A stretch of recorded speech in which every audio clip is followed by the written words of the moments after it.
Hi, everyone. This is Ted Bauman here, editor of the Bauman Letter. As promised, as part of your Bauman Daily subscription, you'll be getting a video every week on Monday where Clint Lee and I discuss current developments in the market. Perhaps we could also be discussing other issues related to specific investments. But today we're going to start by talking about a big question that is on everybody's mind. Is the current market situation sustainable? A lot of people are saying that markets are overvalued, that there's too much money pouring into the market thanks to the Fed's resumption of really money printing is what it comes down to in my view, and that could be leading to irrationally high overvaluations in stocks. So let me start by asking you, Clint, what's your take on that? Do you think the market is irrationally overvalued? I think it depends on where you look. When you start talking about the stock market in general, taking something like the S&P 500, for example, what you have to realize is when you start talking about valuations at that level, it's really just an average, a market cap weighted average of all the underlying constituents of that index. And what you need to do to really figure out where there's opportunities or where there's spaces you want to avoid is you really have to look underneath the hood. You need to go in and look at, say the 500 or so stocks that make up the S&P 500 to figure out what the state of valuations really are. Now, on that score, I saw a figure the other day. I forget the specific percentage, but there's an unusually high number of firms that are trading significantly above their 200-day simple moving average.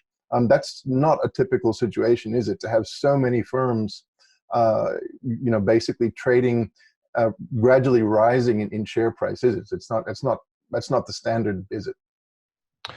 No. So, there can be two aspects to that. One is that you are seeing broad participation in the market if you are seeing a lot of stocks trading above that 200-day. And on one end, that's a good thing. You want to see that broad participation in the rally. On the other end, when you have so many stocks going up, you can start to signal a overbought market condition, and that leaves you susceptible to a decline. Right. So, the way I look at it personally is I look at market valuations relative to their long-term trend, and that really comes down to the relationship between the price of a stock and what you think its earnings are going to be over the next 12 months or so, and even farther into the future.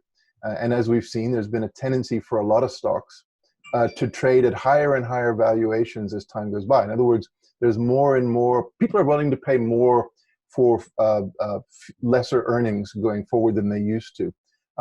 Isn't that partly a function of very low interest rates, that as interest rates fall, the future value of stock earnings rises so you can afford to pay more for them?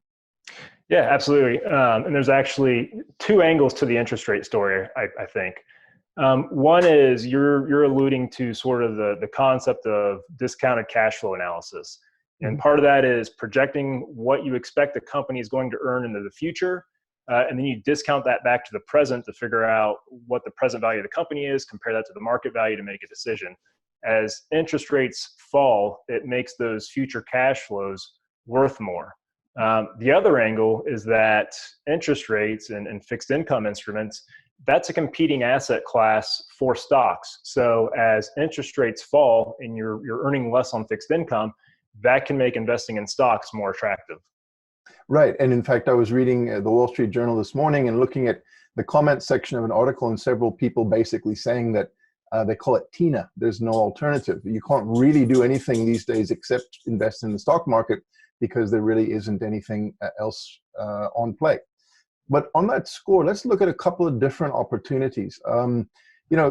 One of the other figures that struck me is I read an article this morning that said something like 40% of companies, there are a big increase in the number of companies that have had negative earnings in the last 3 years.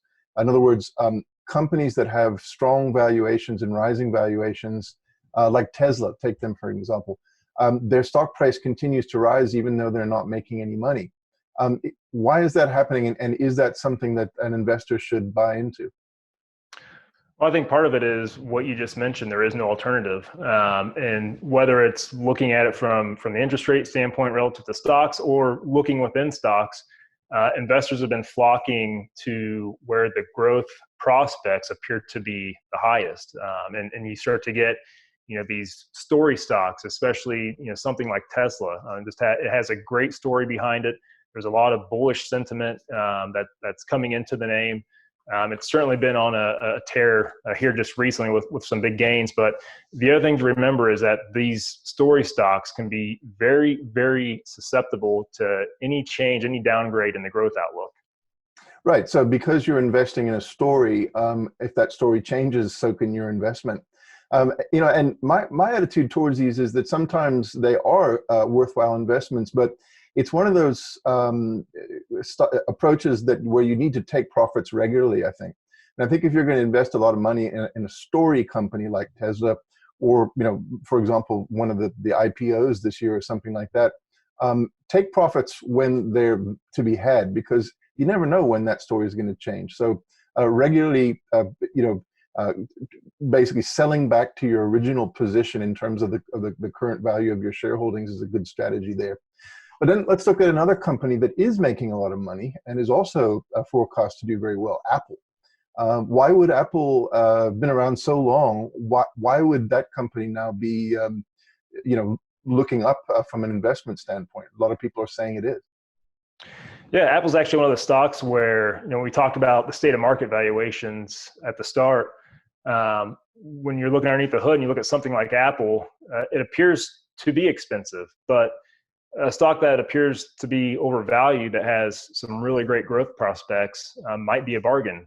And that's where Apple might be at this very moment. iPhone's still very much a big part of what they do. It's 50% of their sales.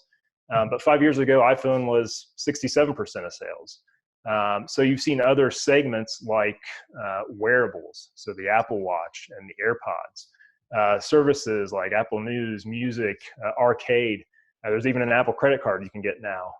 Those things have been growing at double-digit rates the last couple of years and are forecasted to continue to do so. Right, and that's consistent with what we've seen from other companies like Amazon. Where when they added Amazon Web Services, which is basically a cloud storage facility product, that's where the big growth has come from. And to me, that raises the really bull case for Apple, and that is that as the company moves from being a real world hardware company making phones and watches and things towards becoming more of a service providing digital information company, it begins to deserve the higher multiples. In other words, the higher price earnings ratio that technology companies typically enjoy. And I think maybe that's where a lot of the growth in Apple's share price is likely to come from this year, as it moves from a PE of 20 to one like 25 or 26, which is more typical of the the tech sector. Is that the way you see it? Yeah, I think so. I mean, when you start talking about technology companies, especially ones that are running on this subscription-based model, and that's a lot of what these new services kind of represent for Apple, and it ends up creating this recurring, more predictable revenue stream, and that's where you see that higher multiple being assigned versus something like iPhone and the hardware, where those sales have languished a little bit the last couple of years, but they go through these sort of boom bust cycles depending on new technology or something like 5G that's in the pipeline.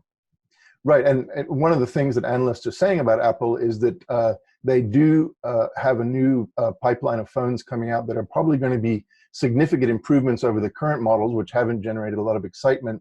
But we're also going to start seeing 5G phones coming out. And when those hit the mainstream, whenever that is, that's going to be a big boost because everybody's going to want to get one rather than hanging on to the phones that they've had for years.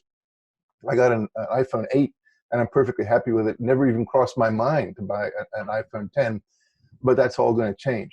So let's take one step back to where we started. If the market is overvalued and if it is susceptible to correction because it's overvalued, based on any number of factors, isn't it true that you'd rather own a company like Apple that has that solid, real world demand behind it, a real market of real things that people want to buy, as opposed to Tesla, which for all of its great ideas is really ultimately a luxury car company? Yeah, I mean, that's where it comes back to these high growth stocks being susceptible to the growth outlook, because going back to sort of this concept of projecting out cash flows for a moment, right now, a company like Tesla isn't really generating much cash flow. A lot of the cash flow anticipation, comes from the out years, the years further out. And as you discount those cash flows back, that timing factor starts to play a bigger and bigger role, so that if the growth outlook gets downgraded, it has a big impact on those out year cash flows. And that's when you start to see sort of the stock value of those companies today take a hit whenever those perceptions change. Right. So for me, the lesson, and maybe what we should leave it with today, is that when you are looking at a toppy market like I think we have today, the smart thing to do is to put good money into companies that have solid growth prospects and solid market to sell to, regardless of the state of the broader economy. And if you are invested in the big fancy growth stocks, take profits regularly, grab them while they're available, because they might not always be there.